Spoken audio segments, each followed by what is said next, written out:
नमस्कार दोस्तों, स्वागत है आपका आज के इस यूट्यूब एनालिसिस में जिसमें हम बात करने वाले हैं लूमैक्स इंडस्ट्रीज़ की। तो आज के इस एनालिसिस में हम कंपनी को डिफरेंट एस्पेक्ट से एनालाइज़ करेंगे और कंपनी के जो फंडामेंटल्स हैं, टेक्निकल्स हैं और जो ग्रोथ ड्राइवर्स हैं, उनकी सबकी बात करेंगे। तो सबसे पहले हम बात करेंगे कि कंपनी क्या करती है, कि कौन-कौन सी कंपनी का प्रोडक्ट है, कहाँ पे कंपनी सामान बेचती है, ये सब की बात होगी। उसके बाद फंडामेंटल्स की बात होगी जिसमें ग्रोथ, कैश फ्लोज़ और डेट वगैरह की बात करेंगे हम। उसके बाद हम कंपनी के वैल्यूएशंस की बात करेंगे जिसमें हम price to sales, price to book और प्राइस टू अर्निंग तीनों रेशियोज़ के बेस पे देखेंगे कि हिस्टोरिकली कहाँ पे रहे हैं वैल्यूएशन, आज कहाँ पे हैं और इन फ्यूचर क्या एक्सपैंड हो सकते हैं, यहाँ यहाँ से कंट्रैक्शन का थोड़ा रिस्क लग रहा है। उसके बाद हम टेक्निकल्स की बात करेंगे जो कि इस कंपनी के रिसेंटली काफ़ी ज़बरदस्त रहे हैं, कि आज की डेट में जो प्राइस ट्रेंड है वो किस तरह चल रहा है और इन फ्यूचर यहाँ पे इसके क्या इम्प्लीकेशंस हैं। उसके बाद हम की डेवलपमेंट्स और की रिस्क फैक्टर्स की बात करेंगे जो इन फ्यूचर कंपनी की ग्रोथ को ड्राइव कर सकता है, और साथ ही साथ एट द एंड हम वीडियो को समराइज करेंगे जिसमें हम फंडामेंटल्स, वैल्यूएशंस और टेक्निकल्स के बेस पे कंपनी को रेट करेंगे, ताकि आपको पता लगे कि इन तीनों मैट्रिक्स पे आज की डेट में कंपनी कहाँ पे स्टैंड करती है। तो और इनको हम कलर वाइज रेट करेंगे। सपोज अगर रेड रेटिंग है मतलब खराब फंडामेंटल्स हैं, अगर येलो रेटिंग है मतलब ठीक ठाक फंडामेंटल्स है, ना ज़्यादा खराब ना ज़्यादा अच्छे, अगर ग्रीन रेटिंग है मतलब फंडामेंटल्स बहुत अच्छे हैं। और इसी तरह वैल्यूएशंस और टेक्निकल्स के बेस पे भी हम कंपनी को रेट करेंगे। तो चलिए शुरू करते हैं हमारा आज का ये वीडियो, लेकिन उससे पहले अगर आपने अभी तक चैनल को सब्सक्राइब नहीं किया है तो चैनल को सब्सक्राइब करना ना भूलें, क्योंकि इन फ्यूचर भी मैं आपके लिए ऐसे ही एनालिसिस पे लाइक डिफरेंट डिफरेंट कंपनी पे एनालिसिस लेके आता रहूँगा, जिससे कि आप कंपनी के बारे में सीखेंगे और साथ ही साथ ये भी सीखेंगे कि खुद एक कंपनी को किस तरह से एनालाइज़ करते हैं। और साथ ही साथ अगर आपको किसी ऐस एक पर्टिकुलर कंपनी पे ऐसा वीडियो चाहिए, ऐसा एनालिसिस चाहिए, तो आप वीडियो के कमेंट बॉक्स में ज़रूर लिखें। अगर मेरे को वो कंपनी समझ आएगी और मुझे लगेगा कि उसके जो फंडामेंटल्स हैं, उसके जो कंपनी का जो शेयर है उसमें कुछ दम लग रहा है, तो मैं उस पे वीडियो ज़रूर लेके आऊँगा। तो चलिए शुरू करते हैं हमारा आज का ये वीडियो, और सबसे पहले हम बात करते हैं बिज़नेस के बारे में। तो बेसिकली कंपनी जो है वो ऑटोमोटिव लाइटिंग सिस्टम के बिज़नेस में है, जो कि हेड लैंप हो गया, टेल हो गया, उसके बाद फॉग लैंप हो गया, तो मतलब लाइटिंग रिलेटेड सॉल्यूशन जो है वो प्रोवाइड करती है। जितने भी टू व्हीलर्स और थ्री व्हीलर्स अच्छे-अच्छे कंपनियाँ हैं, यहाँ पे अगर आप देखें तो मैंने एक कंपनी के कस्टमर्स की लिस्ट भी दी है, या उसमें महिंद्रा हो गया, टोयोटा हो गया, मारुति हो गया, हुंडई, वोक्सवैगन, उसके बाद अगर टू व्हीलर्स में बात करें तो टीवीएस हो गया, यामाहा हो गया, रॉयल एनफील्ड हो गया, होंडा, हीरो और Mahindra. All all this customers जो हैं इनके काफ़ी पुराने कस्टमर्स हैं, और काफ़ी ज़्यादा जो सेल्स है वो टॉप के जो 2-4 अच्छे नाम हैं उनसे आती है कंपनी की। इसमें टाटा भी है, आई थिंक इनका यहाँ पे ये दिख रहा हो तो टाटा भी फोर व्हीलर में इनका कस्टमर है। उसके बाद अगर हम देखें तो धीरे-धीरे कंपनी का जो एलईडी शेयर है उसका जो रेवेन्यू में टोटल शेयर है वो ग्रो हो रहा है, क्योंकि जो पुराने व्हीकल्स आते थे उसमें नॉर्मल लाइट्स आती थी, लेकिन अब जो नए व्हीकल्स आए हैं जिसमें आप जैसे अगर आप महिंद्रा के व्हीकल्स देखें या इवन टाटा के देखें या कोई नया इलेक्ट्रिक व्हीकल आता है, उसमें एलईडी लाइटिंग होती है जो कि काफ़ी स्टाइलिश भी लगती है और अच्छी व्हीकल को जो काफ़ी अच्छा लुक देती है। तो वहाँ पे धीरे-धीरे सारे जो ओईएम्स हैं वो शिफ्ट हो रहे हैं। उसके बाद अगर हम बात करें तो कंपनी का जो बिज़नेस मॉडल है वो pure B to B business model है, क्योंकि सारा जो इनका सेल है वो मारुति सुजुकी हो गया, होंडा हो गया, महिंद्रा हो गया, इन जैसी कंपनीज़ को जाता है। यानी कि कंपनी डायरेक्टली किसी पर्टिकुलर कंज्यूमर को सेल नहीं करती। तो कंपनी जो है वो बड़े बिज़नेसेस को, जैसे ओईएम्स हैं, उनको ही सेल करती है प्रोडक्ट। तो उसमें टू व्हीलर्स भी हैं, थ्री व्हीलर्स भी हैं, फार्म इक्विपमेंट, ट्रैक्टर्स वगैरह, उनको भी कंपनी जो अपनी लाइटिंग का सॉल्यूशन जो है वो प्रोवाइड करती है। क्योंकि सिर्फ एलईडी नहीं बेचती, दूसरे जो पुरानी क्लासिक लाइट्स हैं वो भी कंपनी बेचती है, और इंटीरियर लाइट्स में भी कंपनी काम करती है। तो ये कंपनी का बेसिक सा बिज़नेस मॉडल है जो कि लाइटिंग सॉल्यूशन प्रोवाइडर है कंपनी, जो ओईएम्स हैं उनके लिए। और साथ ही साथ कुछ और भी नए-नए जो आपके फीचर्स देखें आप, स्टीयरिंग में अगर कोई जो लाइटिंग्स का वो जो लिखा होता है किसी कंपनी का लोगो, तो उसमें भी कंपनी काम करती है। धीरे-धीरे जो फ्रंट में जो स्क्रीन्स लगी होती हैं उसके कवर्स भी कंपनी ने रिसेंटली लॉन्च किए हैं। तो ये सब कंपनी ऑपरेट करती है, लेकिन मेजॉरिटी जो शेयर है इनका वो लाइटिंग जो है वहीं से आता है, रेवेन्यू शेयर जो है। आज के डेट में कंपनी के पास 12 प्लांट्स हैं, जो कि भारत के 6 अलग-अलग स्टेट्स में हैं। ज ज़्यादातर जो इनके प्लांट्स हैं वो कम जो कस्टमर्स हैं उनके आस-पास ही लोकेटेड है। यहाँ पे अगर आप देखें तो यहाँ पे कंपनी ने जो अपने प्लांट्स की लोकेशन दी है, पंतनगर हो गया, हरिद्वार, छकान, तो यहाँ पे जो जहाँ-जहाँ कंपनी के कस्टमर्स के प्लांट है, जिसमें कि महिंद्रा हो गया या मारुति हो गया या हुंडई, क्योंकि इन सब के प्लांट भी ज़्यादातर पास-पास ही होते हैं इंडस्ट्रियल एरियाज़ में, तो वहीं पे कंपनी के भी प्लांट है, उससे कंपनी का ट्रांसपोर्टेशन कॉस्ट बचता है और डिलीवरी जो टाइम है वो फास्ट रहता है।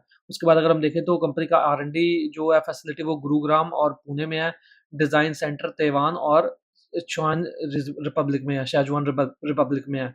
तो कंपनी जो है वो जापान से टेक्नोलॉजी भी इम्पोर्ट करती है एलईडी की, और साथ ही साथ जो नए इनके सॉल्यूशंस हैं एलईडी रिलेटेड, वो भी धीरे-धीरे कंपनी नए-नए जो प्रोडक्ट्स हैं उनको लाके इनोवेटिव सॉल्यूशन भी प्रोवाइड कर रही है। उसके बाद अगर हम देखें तो साथ ही साथ अगर आप देखें तो रिसेंटली नए फीचर्स भी आए हैं गाड़ियों में, जहाँ पे कि खुद ही अगर कंपनी को सॉरी किसी गाड़ी को आगे कोई और गाड़ी दिखती है तो कंपनी वो लो लो बीम पे पहले लाइट ले जाती है। तो साथ ही साथ ये सब जो फीचर्स हैं ये धीरे-धीरे लाइटिंग में और भी इन फ्यूचर आने वाले हैं। यहाँ पे कंपनी ने यहाँ पे अगर आप देखें तो अपनी प्रेजेंटेशन में भी टाइम दिखाया है कि ये अगर आप इनकी जाके पढ़ना चाहें तो यहाँ पे इन्होंने दिखाया कि किस तरह ये देखिए।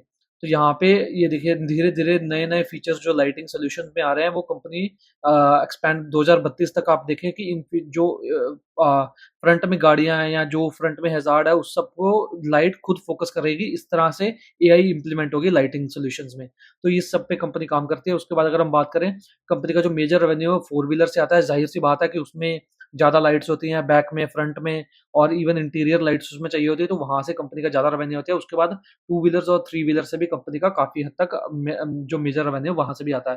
यहाँ पे इन्होंने अपनी प्रेज़ेंटेशन में शेयर भी दिया है। तो ये अगर आप देखें, ये देखिए 82% रेवेन्यू जो है वो पैसेंजर व्हीकल यानी फोर व्हीलर से आता है। टू व्हीलर और थ्री व्हीलर से सिर्फ 17% आता है और उसके अलावा आज के डेट में सिर्फ 1% रेवेन्यू है जो अदर कैटेगरीज से आता है। तो उसमें शायद फार्म इक्विपमेंट्स हो सकते हैं और कुछ रिलेटेड कंस्ट्रक्शन इक्विपमेंट या कुछ रिलेटेड इक्विपमेंट हो सकते हैं। Majority of sale comes from India, तो आज की डेट में लगभग 99% से ज़्यादा जो सेल है वो भारत से आती है। एक्सपोर्ट बहुत ही कम है और इन फ्यूचर कंपनी का जो टारगेट है वो इंडिया पे फोकस करना ही है, क्योंकि लाइटिंग ऐसा प्रोडक्ट है, कंपनी बोलती है कि जो अगर आप एक्सपोर्ट या इंपोर्ट करते हैं तो उसमें डैमेज होने का रिस्क होता है। तो इसलिए ज़्यादा जो फ़ोकस है वो भारत में ही है, तो ये इस वजह से कंपनी जो अपना मेजॉरिटी रेवेन्यू है वो भी इंडिया से ही जनरेट करती है। तो ये कंपनी का बेसिक सा बिज़नेस मॉडल है, जिसमें हमने कंपनी के कस्टमर्स की बात की, उनके प्रोडक्ट्स की बात की और कहाँ पे कंपनी अपना सेल करती है उस सब की बात की। तो अब हम उसके बाद बात करते हैं फंडामेंटल्स की। तो आज के डेट में जो ग्रोथ है वो उसकी बात करेंगे, उसके बाद मार्जिन्स ये सब पिछले 4 क्वार्टर और पिछले 5 साल में किस तरह रहे हैं उसकी बात करेंगे। उसके बाद हम return ratios, operating cash flow to operating profit ratio, जो कि हमें बताएगा कि जो कंपनी जो ऑपरेटिंग प्रॉफिट बना रही है उसको कैश फ्लो में कन्वर्ट कर पा रही है कि नहीं कर पा रही, उसकी बात करेंगे। उसके बाद हम कंपनी के डेट टू इक्विटी रेशियो की बात करेंगे। तो यहाँ पे अगर आप देखें तो ये फोटो से आपको काफ़ी कुछ क्लैरिटी मिलेगी कि किस तरह के प्रोडक्ट जो है वो कंपनी बनाती है। तो जो नए इलेक्ट्रिक व्हीकल आए हैं, ओला के हो गए या हीरो के हो गए या टीवीएस के हो गए, तो उसमें जो एलईडी लाइट्स है या फ्रंट स्क्रीन जो है वो उस सब रिलेटेड प्रोडक्ट बनाती है। और यहाँ पे अगर आप देखें तो ये जो नए टाइप के एलईडी लाइट्स हो गई, बैक में इंडिकेटर्स हो गए, तो वो सब रिलेटेड कंपनी जो है वो प्रोडक्ट प्रोडक्ट बनाती है। और धीरे-धीरे सारे व्हीकल्स जो है जो ट्रेडिशनल लाइट्स हैं उनसे एलईडी लाइटिंग की तरफ शिफ्ट हो रहे हैं, क्योंकि at the end of the day ये एक डिफरेंशिएटर हो जाता है आपके प्रोडक्ट में। क्योंकि अगर आप देखें तो महिंद्रा की एक्सयूवी 700 की सेल काफ़ी बढ़िया है, क्योंकि उसकी लुक काफ़ी अच्छी है। उसमें लाइटिंग जो सॉल्यूशंस है वो काफ़ी अच्छे हैं। ऐसे ही और भी काफ़ी सारे व्हीकल्स जो हैं इंडिया में उनकी सेल काफ़ी अच्छी हुई है। उसमें जो एलईडी लाइटिंग है वो काफ़ी अच्छी लगती है। तो उसके चलिए शुरू करते हैं हम ग्रोथ से। सबसे पहले फंडामेंटल्स की बात करेंगे तो ग्रोथ अगर आप देखें तो ये 2021 को अगर आप हटा दें तो बहुत ही स्ट्रॉन्ग ग्रोथ नंबर्स हैं। 24-25% का एवरेज सीएजीआर होगा। आई थिंक 22 से लेकर अगर 25 तक अगर आप बात करें तो काफ़ी स्ट्रॉन्ग ग्रोथ है। और पिछले 4 क्वार्टर में आप देखें तो 26%, 40%, 24% और 20%, जबकि ओवरऑल अगर हम मार्केट देखें आज की डेट में इंडिया में, तो ज़्यादातर जो कंपनीज़ है वो म्यूटेड ग्रोथ दिखा रही हैं। वहाँ पे ये कंपनी जो है 20-25% का ग्रोथ दिखा रही है रेवेन्यू में। और अगर आप बात करें पैट लेवल पे, तो पैट लेवल पे ग्रोथ और भी अच्छा है। यहाँ पे ये तो थोड़े लो बेस से शुरू हुआ था। यहाँ पे अगर आप देखते हैं इनके स्क्रीनर में आके हम देखते हैं, ये देखिए। तो यहाँ पे थोड़ा लो बेस इनको मिल गया था, क्योंकि कोविड के दौरान जब व्हीकल सेल थोड़ी कम थी, इकोनॉमी डाउन थी, तो वहाँ पे इनकी सेल बुरी तरीके से पिटी थी 1-2 साल। लेकिन उसके बाद लो बेस से इन्होंने बहुत ही अच्छी रिकवरी की है। और यहाँ पे अगर आप देखें तो 7% के जो मार्जिन थे वो आज के डेट में 8% हुए हैं। लेकिन सेल्स देखें तो डबल से ज़्यादा सेल हो गई है पिछले 2-3 सालों में। और अगर आप प्रॉफिटेबिलिटी की बात करें तो 18 करोड़ का जो प्रॉफिट गिर गया था इनका 2021 में, वो आज की डेट में 142 करोड़ हो गया। लेकिन अगर आप 2019 से ये नंबर लेंगे तो उतना अच्छा कोई आपको ग्रोथ नहीं दिखेगा। तो इसीलिए सिक्लिकलिटी एलिमेंट जो है वो कंपनी में है, और जिसकी हम बात की रिस्क फैक्टर्स में करेंगे कि इन फ्यूचर भी ऐसा आपको मंजर देखने को मिल सकता है अगर इकोनॉमी में स्लो डाउन होता है। लेकिन क्योंकि कंपनी जो है वो धीरे-धीरे अपने आप को एक वैल्यू एडेड जो सॉल्यूशन प्रोवाइडर है उसमें लेके जा रही है, तो शायद इतना बुरा हाल इन फ्यूचर ना हो। लेकिन देखने वाली बात होगी, क्योंकि at the end of the day auto जो इंडस्ट्री है वो सारी सिक्लिकल इंडस्ट्री है। उसके बाद अगर ये देखिए पैट में, तो पिछले 4 क्वार्टर में भी काफ़ी अच्छा ग्रोथ रहा है। तो ओवरऑल पैट ग्रोथ और रेवेन्यू ग्रोथ काफ़ी स्ट्रॉन्ग है पिछले 4 सालों में। और आई थिंक मैनेजमेंट गाइड कर रही है कि आने वाले वो भी 2-3 सालों में भी वो 22, 23, 24% का ग्रोथ जो है वो कंटिन्यू रखना चाहेंगे। और उसके लिए वो नए-नए प्रोडक्ट भी ला रहे हैं, नए-नए कस्टमर्स भी ऐड कर रहे हैं और नए-नए ऑर्डर्स भी विन कर रहे हैं डिफरेंट डिफरेंट मॉडल्स के लिए। तो चलिए शुरू करते हैं उसको सॉरी शुरू क्या करते हैं उसके बाद अगर हम बात करें मार्जिन्स की, तो मार्जिन्स भी अगर आप देखें तो काफ़ी स्टेबल है, 8.2% का एवरेज है 5 साल का और 10 साल का 8.2 का एवरेज है और एफवाई 25 में थोड़े से कम है क्योंकि जो इनका एलईडी लाइटिंग सॉल्यूशन है, उसमें ये जो रॉ मटेरियल है ये बाहर से इंपोर्ट कर रहे हैं, जो कि थोड़ा इनको महँगा पड़ रहा है और ये धीरे-धीरे उसको अब इंडिया से जो है वो बनाना शुरू करेंगे। यहाँ पे अगर आप देखें तो पिछले 2 क्वार्टर में इनके मार्जिन थोड़े इंप्रूव हुए हैं, यहाँ देखिए 9-9% के गए हैं, उससे पहले 3 क्वार्टर 8-8% थे और इन फ्यूचर कंपनी एक्सपेक्ट कर रही है शायद ये मार्जिन जो है वो 9.5 से 10% तक जा सकते हैं आने वाले 1 से 2 सालों में। तो अगर मार्जिन इंप्रूवमेंट होता है और ग्रोथ कंटिन्यू रहता है तो पैट लेवल पे काफ़ी तेज़ी से ग्रोथ आ सकती है कंपनी का। तो ओवरऑल देखें मार्जिन्स भी काफ़ी स्टेबल है क्योंकि जनरली ओईएम जो ऑटो कंपोनेंट जो कंपनी सप्लाई करती है ओईएम्स को, वहाँ पे फिक्स्ड रेट कॉन्ट्रैक्ट्स होते हैं, तो इन पे मार्जिन फ्लक्चुएशन काफ़ी कम होता है, थोड़ा आधा 1% ऊपर-नीचे हो जाता है क्योंकि काफ़ी बार जो रीप्राइसिंग है प्रोडक्ट की रॉ मटेरियल के हिसाब से वो 1-2 क्वार्टर आगे-पीछे हो जाते हैं, तो वहाँ पे मार्जिन थोड़ा बहुत फ्लक्चुएट करते हैं, लेकिन ज़्यादातर ओईएम्स की अगर आप सॉरी ज़्यादातर ऑटो एक्सेलरी कंपनी के अगर आप मार्जिन देखेंगे, तो वो स्टेबल रहते हैं। तो अगर आप उसको मार्जिन्स के बाद हम आ जाते हैं रिटर्न रेशियोज़ पे, तो रिटर्न रेशियोज़ भी अगर आप देखें तो 2021 के अगर आप रिटर्न रेशियोज़ को छोड़ दें और 22 में भी थोड़े से कम थे आरओई की अगर हम बात करें क्योंकि पैट अभी पूरी तरीके से रिकवर नहीं किया था, क्योंकि यहाँ पे आई थिंक इन्होंने केपेक्स भी किया था, ये देखिए। तो ये देखिए, तो यहाँ पे यहाँ पे केपेक्स तो फ्लैटिश था लेकिन 23 में इनका केपेक्स की वजह से डेप्रिसिएशन बढ़ गया था।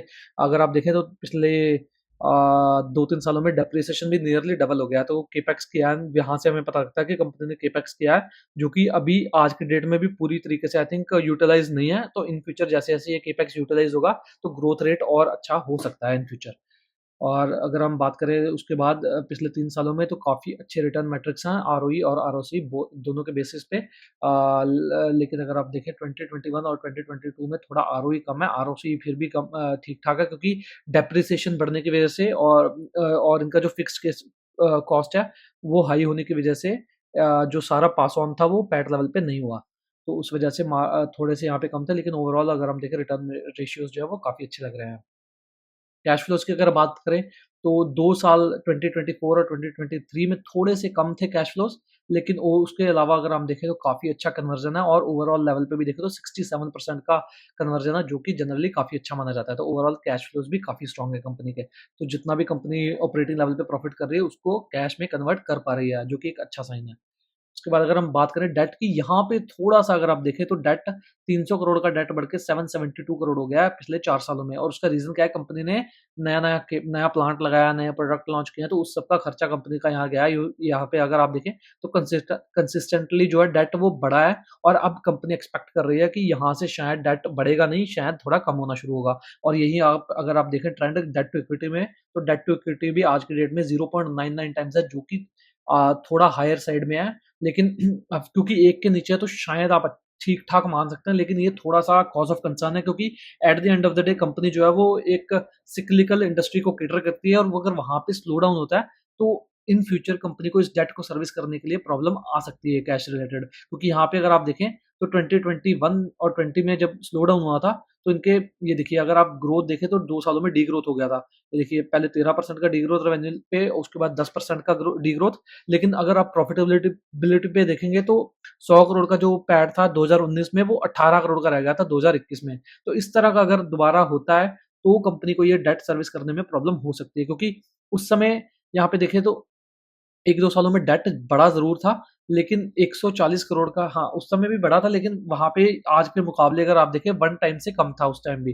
तो वहाँ पे भी कंपनी को कैश फ्लोज़ में अगर आप देखें तो कैश फ्लोज़ फिर भी स्ट्रॉन्ग थे, लेकिन पैट लेवल पे प्रॉब्लम आई थी तो शायद ये उतनी बड़ी प्रॉब्लम ना हो, लेकिन ये कॉज़ ऑफ कंसर्न ज़रूर है अगर डेट इस लेवल पे रहता है। लेकिन जिस तरह से कंपनी ग्रो कर रही है और जिस तरह से इनके जो प्लांट्स हैं वो धीरे-धीरे और यूटिलाइज़ होगी उनकी कैपेसिटी, तो इनका कैश फ्लोज़ इंप्रूव होंगे और धीरे-धीरे इनका डेट भी शायद कम होना शुरू हो। आई थिंक आने वाले 1 से 2 सालों में ये डेट लेवल थोड़ा कम हो सकता है जो कि एज़ पर मैनेजमेंट गाइडेंस भी मैनेजमेंट भी यही बोल रही है कि डेट यहाँ से वो कम करना चाहते हैं, यहाँ से बढ़ेगा तो नहीं। और उसके बाद अगर हम बात करें वैल्यूएशंस की तो देखिए फंडामेंटल्स तो काफ़ी अच्छे लग रहे हैं कंपनी के। उसके बाद अगर वैल्यूएशंस की बात करें तो वैल्यूएशन भी उतने खराब नहीं है as compare to overall market या फिर इवन ऑटो एंसिलरी जो इंडस्ट्री है उसमें भी काफ़ी कंपनीज़ के जो वैल्यूएशन है वो 50, 60, 70 का मल्टीपल है, जहाँ पे ग्रोथ भी नहीं आ रहा है। यहाँ पे अगर आप देखें तो 22, 23, 24% का रेवेन्यू ग्रोथ है और अगर आप देखें कि पीई आज के डेट में 33 टाइम्स के आस-पास है, तो थोड़ा-सा हायर साइड में है, लेकिन फिर भी ओके है। लेकिन क्योंकि ऑटो जो एंसिलरी कंपनीज़ है वो सिक्लिकल होती है, तो उस हिसाब से थोड़ा-सा ये हायर साइड में है। 5 साल का एवरेज देखें तो 22 टाइम्स है, 10 साल का एवरेज 21 टाइम्स है, तो 1.5 टाइम्स एवरेज है, तो थोड़ा-सा हायर साइड में है। अगर वैल्यूएशन थोड़ा-सा कम होता है तो एक अच्छा बाय कैंडिडेट हो सकता है ये। अगेन कोई रिकमेंडेशन नहीं है, आपको एनालिसिस खुद करना है, लेकिन मेरे हिसाब से अगर वैल्यूएशन थोड़ा-सा यहाँ से सस्ता मिलता है तो शायद ये एक अच्छा बाय हो सकता है। उसके बाद सेम अगर हम ट्रेंड देखें तो प्राइस टू सेल्स में भी ये ट्रेंड है, आज के डेट में 1.3 टाइम्स है और अगर मार्जिन्स इंप्रूव होते हैं तो शायद ये वैल्यूएशन सस्ता दिखेगा आपको और जो कि कंपनी बोल रही है कि शायद आधा 1% मार्जिन बढ़ सकते हैं, तो शायद वैल्यूएशन उतने खराब नहीं है, लेकिन थोड़े से हायर साइड में है। प्राइस टू बुक में भी थोड़ा-सा हायर साइड में है और ओवरऑल अगर हम देखें तो वैल्यूएशन ठीक लग रहा है, उतने बुरे नहीं है as compare to overall market और अगर थोड़े से करेक्शन में ही आपको स्टॉक मिल जाए तो शायद ये अच्छा बाय कैंडिडेट हो सकता है, क्योंकि इन फ्यूचर कंपनी एक्सपेक्ट कर रही है कि आने वाले 2-3 साल ये 20-22% का जो रेवेन्यू ग्रोथ है वो कर सकते हैं और साथ ही साथ अगर मार्जिन थोड़ा इंप्रूव होता है और जो फिक्स्ड कॉस्ट है वो बेटर कंपनी वो कर पाती है, मैनेज कर पाती है, जो सॉरी वेरिएबल कॉस्ट है, तो शायद जो अर्निंग ग्रोथ है वो 20-22% से ज़्यादा तेज़ी से ग्रो कर सकता है। तो उसके बाद अगर हम वैल्यूएशन के बाद प्राइस मोमेंटम की बात करें तो प्राइस मोमेंटम तो बहुत स्ट्रॉन्ग है इसका। 2 अप्रैल 2025 से लेके अभी तक ये डबल हो चुका है शेयर। आई थिंक यहाँ पे अगर आप देखें, हाँ, तो अप्रैल ये देखिए अप्रैल और मार्च अप्रैल ये, हाँ जी, तो ये 2524 2500 2600 के आसपास का शेयर था, जो कि आज की डेट में एज़ ऑन 24 अक्टूबर जिस दिन हम ये वीडियो रिकॉर्ड कर रहे हैं 5000 के आसपास है और ये टॉप में 5300 पे गया था। तो शायद एक अगर करेक्शन आपको मिले, ये देखिए आप यहाँ पे भी अगर आप देखें तो मई 2025 में 23-2400 का शेयर सीधा ये 3800-4000 पे पहुँच गया था, लेकिन उसके बाद इसने एक करेक्शन दिया था, जो कि 3.5 मतलब लगभग 20% के आसपास 15 से 18 से 20% का करेक्शन दिया था यहाँ पे और उसके बाद अगर आप देखें तो 3300 से फिर ये 5000 पे पहुँच गया। तो अगर यहाँ से एक अच्छा करेक्शन मिल जाता है और उसके बाद थोड़ा-सा कंसोलिडेशन मिलता है, तो वो एक अच्छा बाय पॉइंट हो सकता है। लेकिन क्योंकि आज की डेट में ये थोड़ा-सा एलिवेटेड लग रहा है, क्योंकि जभी भी कोई शेयर इतनी तेज़ी से डबल होता है, तो उसमें एक जो है शेकआउट आने का चांस होता है, क्योंकि काफ़ी लोग प्रॉफिट बुकिंग होती है कर कर रहे होते हैं, क्योंकि जो कई लोग सिर्फ़ एक ट्रेड के लिए घुसे होंगे इसमें, तो वो प्रॉफिट बुकिंग करेंगे, तो वहाँ पे एक आपके लिए अपॉर्च्युनिटी हो सकती है। अगेन कोई भी रिकमेंडेशन नहीं है, मैं इसमें गलत भी हो सकता हूँ कि हो सकता है यहाँ से करेक्ट ना करे, सीधे ऊपर भाग जाए या फिर करेक्ट करे तो नीचे ही आ जाए, तो you have to take your own call. लेकिन मेरे हिसाब से आज की डेट में थोड़ा-सा एलिवेटेड लग रहा है प्राइस, लेकिन अगर थोड़ा एक करेक्शन मिलता है, उसके बाद कंसोलिडेशन फेज़ में आता है, यानी कि साइडवेज़ जाता है प्राइस और वहाँ से गिरता नहीं है और ग्रोथ कंटिन्यू रहता है, और क्योंकि उससे क्या होगा कि वैल्यूएशन थोड़े वो कंप्रेस हो जाएँगे और उसके बाद फिर चांस हो जाता है कि स्टॉक वहाँ से चल सके। उसके बाद अगर हम बात करें valuations are still okay okay not too expensive considering 20 to 22% kind of growth with chances of margin expansion in future. तो जैसा कि हमने बात किया कि वैल्यूएशन रीजनेबल लग रहे हैं, महँगे हैं, लेकिन उतने महँगे नहीं हैं अगर हम कंपेयर करें ग्रोथ से। अगर आप हिस्टोरिक लेवल से कंपेयर करें तो जो वैल्यूएशन है वो महँगे हैं। लेकिन अगर आप ग्रोथ के लेवल से कंपेयर करें तो वैल्यूएशन उतने महँगे नहीं है और अगर मार्जिन एक्सपैंड करते हैं तो ये वैल्यूएशन और सस्ते हो जाएँगे इन फ्यूचर। तो अगर आपको एक करेक्शन मिले तो शायद वो एक अच्छा बाय पॉइंट हो सकता है। अगेन कोई भी रिकमेंडेशन नहीं है। अगर आपके पास स्टॉक है तो उसे बेचे ना, कि आपको लगे कि मैं बोल रहा हूँ गिर जाएगा तो गिर जाएगा। अगर आपके पास नहीं है तो आप उसे लेना, आप एनालिसिस खुद करें। आपको लगता है अगर कि यहाँ से स्टॉक अच्छा कर सकता है तो उसे ज़रूर लें। अगर आपको लगता है नहीं कर सकता तो उसे ना लें। तो चलिए अब इसके बाद हम बात करते हैं की डेवलपमेंट्स की। तो कंपनी ने जैसा कि हमने बात किया रिसेंटली कैपेसिटी एक्सपैंड किया है कि अपने 2 प्लांट्स में, जो कि छकान और सनान में है। गुजरात और महाराष्ट्र में 2 प्लांट्स हैं, उनमें कैपेसिटी एक्सपेंशन हुआ है।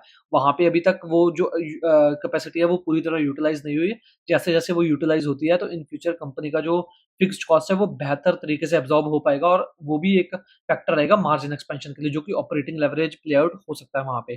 तो उसके बाद अगर आप देखें तो फर्दर जो कैपेसिटी एक्सपेंशन है वो भी कंपनी कर रही है 26 और 27 में। तो कैपेसिटी एक्सपेंशन जो है वो रेगुलरली कंपनी कर रही है और इन फ्यूचर जो नए-नए कस्टमर्स हैं उनको भी ऐड कर रही है, तो यहाँ से इनका ग्रोथ इन फ्यूचर इम्प्रूव हो सकता है।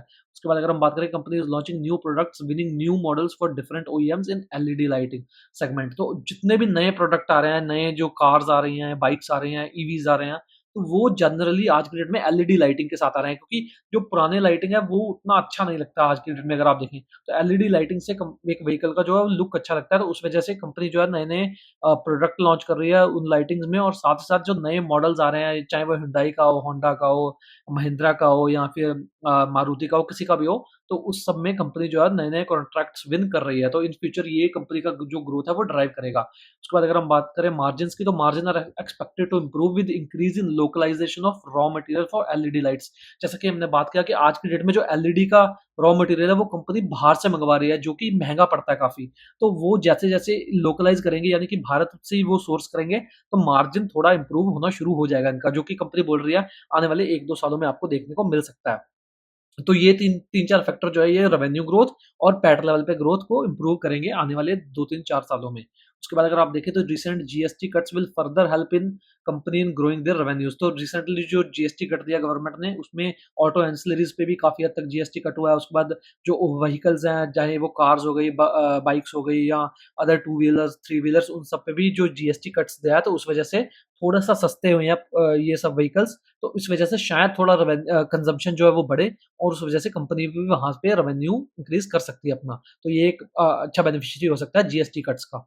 उसके बाद अगर हम बात करें, company is also focused on increasing kit value पर व्हीकल। तो ऑटो एंसिलरीज़ में आपको जनरली वो कंपनीज़ देखनी होती है जो कि एक जो अपनी किट वैल्यू है एक पर व्हीकल वो बढ़ा रही है। सपोज़ कि आज की डेट में कंपनी एक व्हीकल के लिए, सपोज़ एक गाड़ी के लिए 5,000 का सामान बेच रही है, अपना लाइटिंग हो गई या रिलेटेड प्रोडक्ट हो गए, तो आने वाले फ्यूचर में क्या वो एक पर व्हीकल 6,000 या 7,000 या 8,000 का सामान बेच सकती है एक व्हीकल में? तो वहाँ से उनका रेवेन्यू ग्रोथ आता है, क्योंकि कंटेंट पर व्हीकल जो है वो बहुत मैटर करता है जब ऑटो एंसिलरी स्पेस में आप होते हो तो। तो ये एक बहुत ही इंपॉर्टेंट फैक्टर है, क्योंकि ऑटो एंसिलरी में अगर आप देखें एसजेएस और लुमेक्स ऑटोटेक और लुमेक्स इंडस्ट्रीज, इन तीनों ने ही अच्छा ग्रोथ दिखाया, और इन तीनों ने कंटेंट पर व्हीकल अपना ग्रो किया है पिछले 3-4 सालों में। तो ये एक बहुत ही इंपॉर्टेंट फैक्टर है जो आपको कंसिडर करना है जब भी आप कोई सी ऑटो एंसिलरी कंपनी को देख रहे हो तो। तो चलिए, ये कुछ जो थे हमारे की डेवलपमेंट फैक्टर थे जो इन फ्यूचर कंपनी के लिए रेवेन्यू और पैट लेवल पे ग्रोथ को ड्राइव करेंगे। तो अब हम बात कर लेते हैं रिस्क फैक्टर्स की, क्योंकि कंपनी एक सिक्लिकल इंडस्ट्री में ऑपरेट करती है, तो बहुत बड़ा रिस्क रहता है स्लो डाउन का। तो there is always risk of slow down leading to revenue flattish और even declining, also impacting margins as their fixed cost are very high for running the plants. तो यहाँ पे अगर आप देखें तो एग्जांपल हम देखते हैं, ये देखिए, तो 2020 में जब कोविड आया, तो यहाँ पे इनके 2 साल रेवेन्यू जो है वो 18 साढ़े 1800 करोड़ से के रेवेन्यू जो वो 1450 करोड़ के आसपास आ गए, उससे भी नीचे गिर गए। लेकिन अगर आप पैट लेवल पे देखें तो 100 करोड़ का जो पैट था, वो सिर्फ 18 करोड़ रह गया, और अगर आप देखें ऑपरेटिंग प्रॉफिट में भी, तो वो 150 करोड़ का 100 करोड़ रह गया। तो ये एक काफ़ी बड़ा रिस्क फैक्टर रहता है ऐसी कंपनी में, कि अगर 1-2 साल रेवेन्यू फ्लैट भी रहते हैं या गिरते हैं, तो वहाँ पे प्रॉफिटेबिलिटी काफ़ी बुरी तरीके से इम्पैक्ट हो जाती है, क्योंकि फिक्स्ड कॉस्ट जो है वो प्लांट तो चल ही रहा है, आपको उसका तो कॉस्ट देना ही है ना, आपका जो प्लांट का भाड़ा जा रहा है, या जो भी अगर आपने किस्त लिया है अपना, तो उसपे जो भी किस्त जा रही है, ईएमआई जा रही है, वो तो जाएगी जाएगी।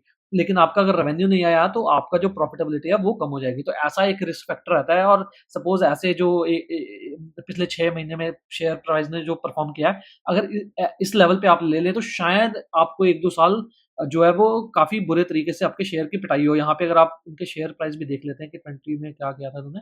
हाँ, तो ये देखिए, 2018 से 2300 का जो शेयर है वो 2022 में 870, 80, 900 के आस-पास आ गया था। यानी कि लगभग-लगभग 70% की गिरावट हो गई थी टॉप से। तो अगर आप ऐसे महँगे वैल्यूएशन पे गलत टाइम पे सिक्लिकल स्टॉक को ले लेते हैं, तो वहाँ पे इन फ्यूचर जो है स्लो डाउन का रिस्क रहता है, और उस स्लो डाउन में आपके जो कैपिटल है वो बुरे तरीके से लाइक नीचे गिर सकती है। यहाँ पे अगर आप देखें, लेकिन उसके बाद अगर 22 में देखें, तो 22 से रिकवरी शुरू हुई, और 22 से शेयर प्राइस ने भी अच्छा किया। ये देखिए, तो 22 में पहली दफ़ा जो है वो रेवेन्यू ग्रोथ आई 22% की, और पैट लेवल पे भी इम्प्रूवमेंट देखने को मिली, और वहीं से स्टॉक चलना शुरू हुआ है। यहाँ पे अगर आप देखें, तो मार्च, अप्रैल, मई, ये देखिए, तो 1000 का शेयर आज के दिन में 5,000 हो गया, यानी कि पिछले 3 साढ़े 3 सालों में, साढ़े 3 भी नहीं, 3, हाँ, 3 साढ़े 3 सालों में लगभग स्टॉक जो है वो 5 गुना हो गया। तो ये एक आपको सिक्लिकल स्टॉक में ज़रूर फैक्टर दिमाग में रखना है, कि अगर आप उसे गलत टाइम पे ले रहे हो, तो आपके कैपिटल काफ़ी बुरे तरीके से इम्पैक्ट हो सकता है। उसके बाद अगर हम बात करें, तो डेट लेवल आज की डेट में थोड़ा हायर साइड में है, तो एनी स्लो डाउन, जैसा कि हमने बात किया, कि could impact companies ability to service debt. तो डेट का जो इंटरेस्ट कॉस्ट है वो भी आज की डेट में काफ़ी बढ़ गया है। यहाँ पे अगर आप देखते हैं, तो हम इंटरेस्ट कॉस्ट की अगर बात करें, तो ये देखिए, तो पिछले 2022 से अगर आप देखें 64 सॉरी ये तो डेप्रिसिएशन तो 22 करोड़ का जो इंटरेस्ट कॉस्ट था वो आज की डेट में 74 करोड़ 3 टाइम्स बढ़ गया इंटरेस्ट कॉस्ट। तो ये भी एक रिस्क फैक्टर हो सकता है। तो अगर आपको ये एक खराब इंडस्ट्री खराब टाइम पे ऐसा कंपनी जो है वो मिले थोड़े सस्ते वैल्यूएशन पे वो एक अच्छा टाइम हो सकता है बाय करने का। आज की डेट में इट्स वेरी रिस्की बेट क्योंकि हमने बात की वैल्यूएशन भी पीक लेवल पे है। तो उसके बाद अगर हम ग्रोथ भी देखें ग्रोथ भी काफ़ी स्ट्रॉन्ग है पिछले 3-4 सालों में। अगर 1-2 साल का स्लो डाउन आता है तो कंपनी पे के प्रॉफिटेबिलिटी पे काफ़ी बुरा इम्पैक्ट हो सकता है। और उसके बाद अगर हम देखें failure to win new models from different OEMs in another key risk as company's a pure B to B player. तो कंपनी जो है वो pure B to B player है। इसको लगातार जो अपने ओईएम्स है उनसे कॉन्ट्रैक्ट जीतते रहना पड़ेगा अपना जो रेवेन्यू है उनको बढ़ाने के लिए। तो की डेवलपमेंट्स और की रिस्क फैक्टर्स के बाद हम बात करते हैं आज की वीडियो की समरी की। तो जिसमें हम सबसे पहले फंडामेंटल्स को समराइज करते हैं। तो फंडामेंटल्स हमें ओवरऑल काफ़ी अच्छे लग रहे हैं। इसमें सिर्फ डेट टू इक्विटी रेशियो है जो वो थोड़ा हायर साइड में। उसके अलावा ग्रोथ की बात करें तो बहुत ही अच्छी है। मार्जिन्स बहुत अच्छे हैं, रिटर्न रेशियोज बहुत अच्छे हैं, कैश फ्लोज बहुत अच्छे हैं। लेकिन क्योंकि ये सिक्लिकल इंडस्ट्री है तो यहाँ पे जब ग्रोथ अच्छा होता है तो वो एक बाय पॉइंट नहीं होता। कई बार काफ़ी बार जब ग्रोथ कंपनी जो है वो 1-2 साल में खराब दिखाती है और वहाँ पे वैल्यूएशन आपको सस्ते मिलते हैं, शेयर का भाव आपको 30-40-50% नीचे मिलता है टॉप से, तो वो एक अच्छा बाय पॉइंट होता है। तो अब आई डोंट नो कि यहाँ से ये बाय होगा कि नहीं होगा, इट्स वेरी हार्ड टू से क्योंकि वैल्यूएशन थोड़े हाई हैं। पिछले 6-8 महीनों में कंपनी ने का जो शेयर प्राइस उसने काफ़ी बड़ी रैली दी है। मार्जिन्स जो हैं वो अच्छे हैं, रिटर्न रेशियोज़ अच्छे हैं, कैश फ्लोज़ अच्छे हैं, सब कुछ अच्छा है। तो ऐसे टाइम पे शेयर को खरीदना कई बार भारी भी पड़ सकता है। तो आपको ये अगेन आपको खुद ये डिसीज़न लेना है। मेरे कहने पे ना ही स्टॉक को लें, ना ही बेचें। तो क्योंकि यहाँ से अगर ये 5,000 का शेयर जो है कल को 10,000 हो गया तो आप मेरे को ना बोलें क्योंकि कुछ भी हो सकता है स्टॉक मार्केट में एट द एंड।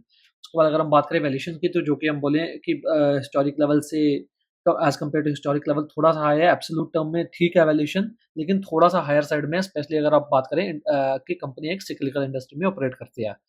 तो टेक्निकल्स की बात करें तो बहुत ही स्ट्रॉन्ग टेक्निकल्स हैं यहाँ पे। आप देख लें चार्ट पे आपको सीधा ही दिख रहा है कि यार क्या ऊपर को रैली दी है, लेकिन काफ़ी बार ऐसी रैली जो है अगर आप पीक पे ले लें तो आपको प्रॉब्लमैटिक साबित हो सकती है। ये आपको खुद डिसीजन लेना है कि आज की डेट में ये शेयर लेने लायक है कि नहीं है, लेकिन टेक्निकल वाइज कंपनी काफ़ी स्ट्रॉन्ग लग रही है आज की डेट में।